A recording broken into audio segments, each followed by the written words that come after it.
అందరికీ నమస్కారం. నేను స్వరూప పొట్లపల్లి. హీరో రాజ్ తరుణ్ లావణ్య కేసులో రోజుకో ట్విస్ట్ బయటకు వస్తోంది. లావణ్య డ్రగ్స్ కేసులో అరెస్ట్ అయి 45 రోజులు జైల్లో ఉందని, ఆమె డ్రగ్స్ దందాను బయట పెడతానంటూ ఆర్జే శేఖర్ భాష బయటకొచ్చారు. అలాగే లావణ్య ప్రీతి అనే అమ్మాయికి డ్రగ్స్ అలవాటు చేసిందని, అలాగా దాంతో పాటు ఆమె న్యూడ్ వీడియోస్ తీసి బ్లాక్మెయిల్ కూడా చేస్తోందంటూ శేఖర్ భాష ఆరోపించారు. కొన్ని ప్రూఫ్స్ కూడా అందరికి చూపించడం అనేది జరిగింది. అయితే దీని మీద లావణ్య మండిపడింది. అసలు శేఖర్ భాష వీటన్నిటిని ఎలా క్రియేట్ చేస్తున్నారు, నాకు దీనికి సంబంధం లేదు అంటూ అతని మీద దాడికి పాల్పడడానికి కూడా ఆమె వెనకాడలేదు. అలాగే దాంతో పాటు శేఖర్ భాషకు సంబంధించిన అనేక కుటుంబ విషయాలను కూడా లావణ్య బయట పెట్టడం అనేది జరిగింది. అయితే కొద్ది రోజుల క్రితం శేఖర్ భాషకి సంబంధించిన పర్సనల్ కేసును డీల్ చేసిన లాయర్ లక్ష్మీ కట్ట గారు నాతో పాటు ఉన్నారు. ఆవిడతో మాట్లాడి అసలు శేఖర్ భాషకి సంబంధించిన అనేక విషయాలను తెలుసుకుందాం. లివ్ ఇన్ రిలేషన్స్ అంటే ఏంటి, డ్రగ్స్ దందా ఎలా జరుగుతోంది, లావణ్య రాజ్ తరుణ్ కేసు ఎటు వెళ్ళబోతుంది, ఇలా అనేక ఇంట్రెస్టింగ్ విషయాలని మనం లక్ష్మీ కట్ట గారితో మాట్లాడి తెలుసుకుందాం. నమస్తే అండి.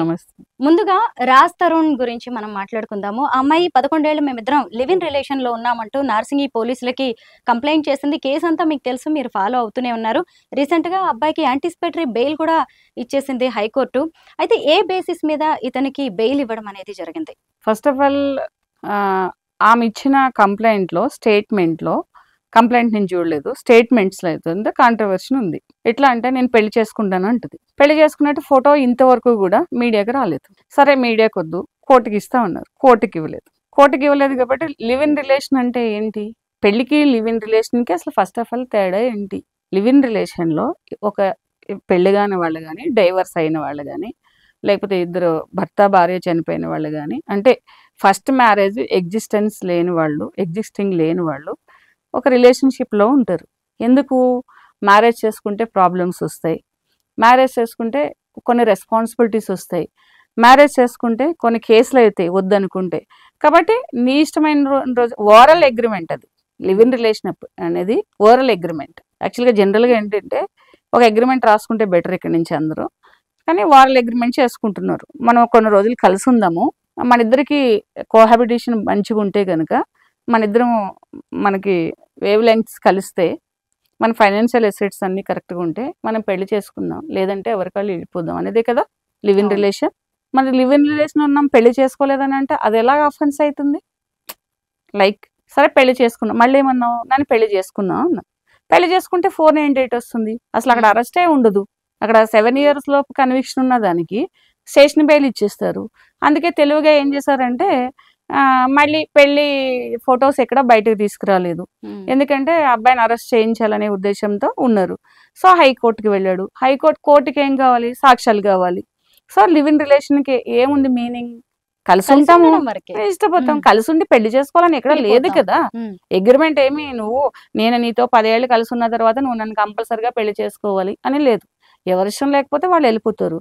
మళ్ళీ అలా అన్న వాళ్ళే మళ్ళీ సుప్రీంకోర్టు ఎలాగైనా ఉండమన్నది, ఎవరితో అయినా ఉండమన్నది, ఎక్కడైనా ఉండమన్నది, రోడ్డు పక్కనైనా ఉండమన్నది అని మళ్ళీ చెప్తా ఉంటారు. సో ఫస్ట్ ఏంటంటే మనం ఇచ్చే ఒక స్టేట్మెంట్ అయితే ఇది ఉందో పబ్లిక్ ముందు, దాంట్లో ఫస్ట్ ఆఫ్ ఆల్ క్లారిటీ కావాలి. ఏ విధంగా మోసం చేశాడు అది నీకు లాంగ్ నీ కేసులో జడ్జిమెంట్ వచ్చే వరకు నువ్వు దాని మీద స్టాండ్ బై ఉండాలి ఎవరైనా.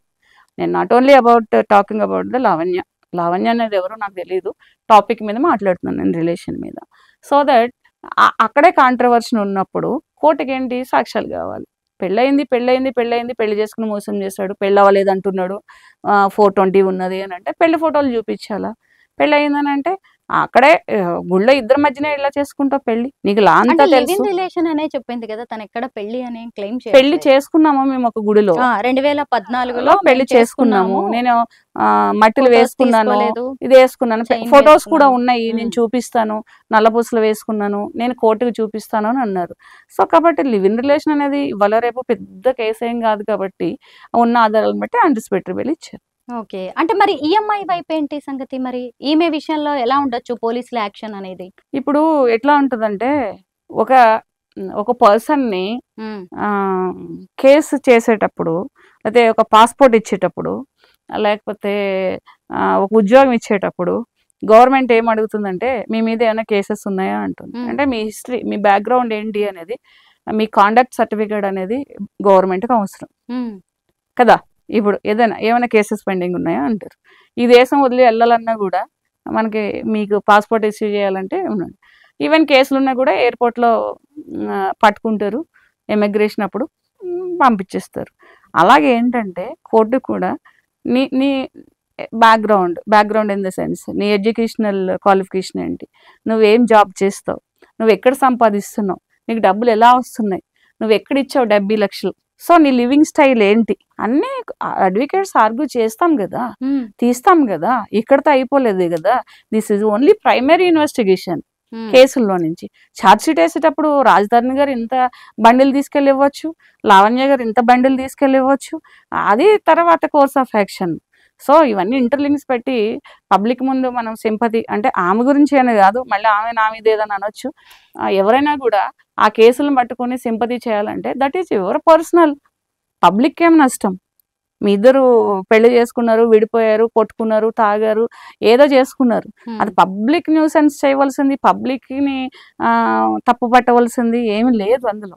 మీకు సంబంధించిన విషయాల్లో మీరు ఇది చేయాలి. కోర్టు మీ కాండక్ట్ సర్టిఫికేట్ చూస్తుంది, మీ ఎవరెనకాల ఎన్ని కేసులు ఉన్నాయి చూస్తుంది, ఎవరిది ఏంటనేది చూస్తుంది. ఓన్లీ ఏదో అడ్వకేట్ వెళ్ళి చెప్పేసినంత మాత్రాన మీడియా అన్ని జడ్జిలు చూసేసి మీడియా అంతా అబ్జర్వ్ చేసేసి జడ్జిమెంట్లు ఇవ్వరు. ఇక్కడ అక్కడ ఉండే సాక్ష్యాధారాలను బట్టి అక్కడ ఉన్న దాన్ని బట్టి చూస్తారు. ఒక మనిషి బాడీ లాంగ్వేజ్ కూడా సరిగా నిలబడమనండి అంటారు జడ్జి. అంటే కోర్టు అంత క్లియర్గా అబ్జర్వ్ చేస్తుంది ఒక పర్సన్ని, ఒక నేరస్తుడు స్థానంలో ఉన్న వాళ్ళని కానీ, ఒక సాక్షి స్థానంలో ఉన్న వాళ్ళని కానీ, ఒక ఫిర్యాదుదారు స్థానంలో ఉన్న వాళ్ళని కోర్టు అబ్జర్వ్ చేస్తుంది. సో ఏది పడితే అది చెప్పేసుకోవడానికి, ఏది పడితే అది అనేసుకోవడానికి, జడ్జిమెంట్లు మనమే పాస్ చేసుకొని, స్టేట్మెంట్లు మనమే పాస్ చేసుకొని, మనకు మనమే సింపతి చూపించుకొని, మనకు మనమే గుడ్ అనేసుకోవడానికి లేదు ఇక్కడ. అది ఎవరో యూట్యూబ్ ఆన్ చేసుకుని, టీవీ ఆన్ చేసుకుని చూసుకొని ఆహా అనుకోవడానికి తప్పిస్తే స్టోరీ వెనకాల ఉంటుంది.